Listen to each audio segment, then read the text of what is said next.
everyone, it's Alana, your CFS fairy, doing a whole lot better than I was last week. Thanks for tuning in.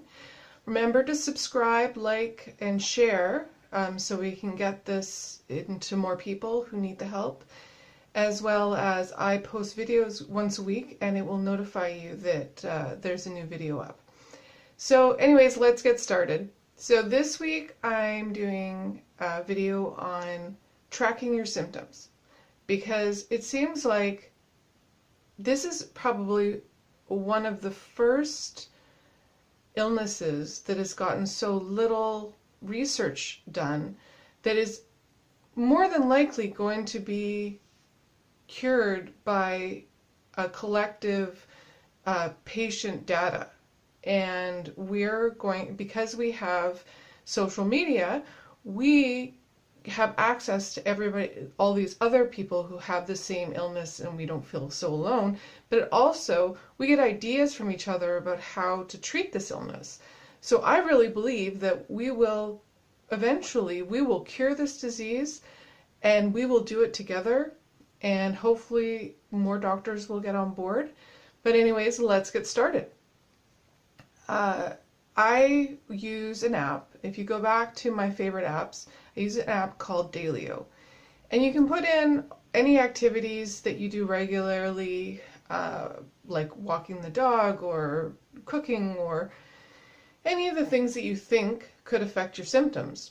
So I've been doing this since October, and if you buy the $4 version, you can print out reports. So I, this morning, printed out all of my reports from when I started in October, and then I went through my schedule and put outings and doctor's appointments and some blood tests, when I started certain medications, when I went off other medications, and then I printed it all off this morning and I taped them together so that it was one long data line going up and down, showing my good days versus my bad days.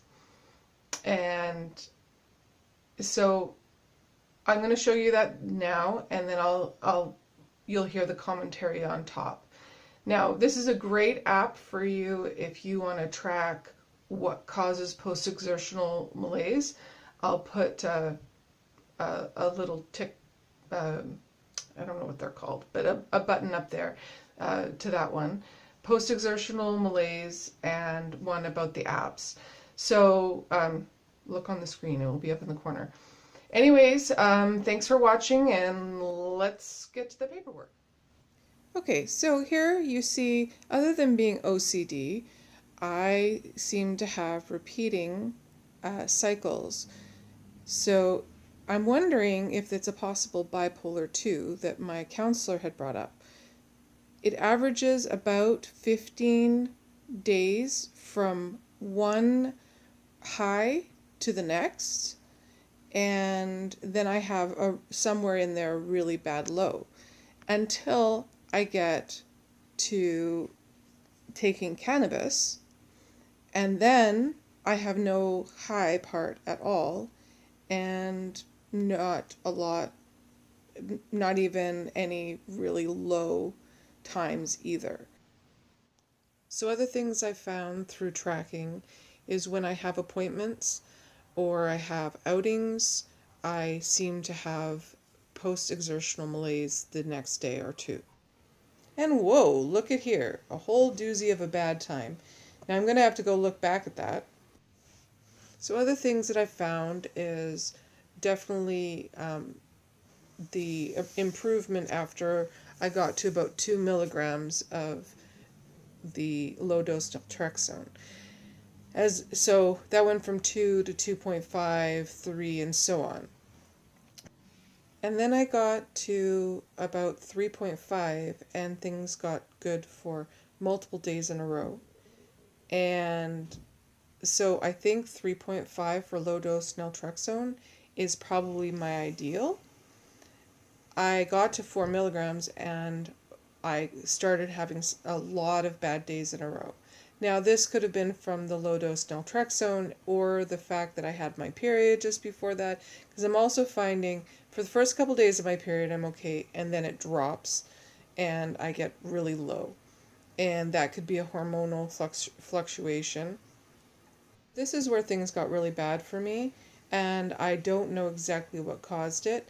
It could be my period, it could be activity, it could be I might have been sick during that time and I didn't write it down.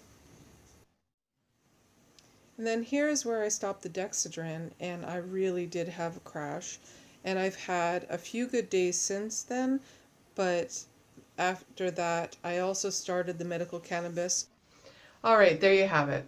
So other than learning that I'm completely OCD when it comes to charting, I think it was really enlightening as to what has caused me crashes, what has caused my post-exertional malaise. I also looked at the low-dose naltrexone, and I'm going to examine it further, but I'm definitely going to take that with me to every doctor I see for the next 6 months so that they can see, maybe they can see a pattern that I don't, and maybe it will help them to treat me, and maybe I'll get some relief, just bringing that with me. Now, like I told you, the program's called Daylio, and they don't sponsor me. I just really like the app, and I really find it helpful. And hopefully you guys will try and track your progress and see what causes your crashes. Anyways, hopefully you're having a good day. If today's not a good day, tomorrow might be better. Surround yourself with love and support, and we'll see you next week. Thanks for coming. Bye.